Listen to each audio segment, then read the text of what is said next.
मी नाही करत आहे या संदर्भामध्ये. माझं लक्ष पूर्णतः हनी ट्रॅपमध्ये हनीमून आपलं काय म्हणता याच्यावर आहे. आणि आम्हाला हे शोधून काढायचं आहे की कोण हा मंत्री होता. तुम्हाला बोलायच्या आधी तुम्हीच म्हणता की आम्ही नव्हतो, म्हणजे याचा अर्थ काय समजतो आम्ही त्याच्यातून?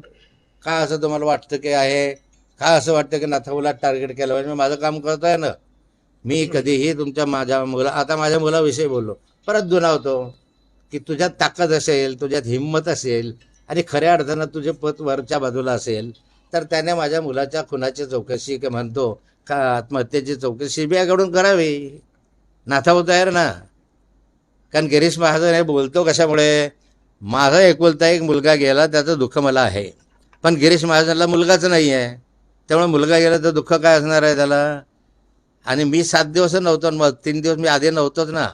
आणि त्याही दिवशी नंतर असा कोणता नाथावला असं झाले की त्याचं हे करत बसू? म्हणजे या रीतीनं असे करत राहायचे उद्योग. तर चौकशी करा. नाथाभाऊ लोटांगण घालता म्हणजे दिल्लीला आयुष्यात कधी कोणासमोर लोटांगण घातलं नाही. आयुष्यात माझ्या मातापित्यांच्या शिवाय दिल्लीमध्ये जाताना अभिमानानं स्वाभिमानानं मी चिठ्ठी देतो. मला वेळ देतात तुमचे मंत्री, आजही देतात. आजही तुमचे वरिष्ठ नेते नाथाभाऊला त्याच सन्मानानं त्याच आदरानं आमच्याशी बोलतात.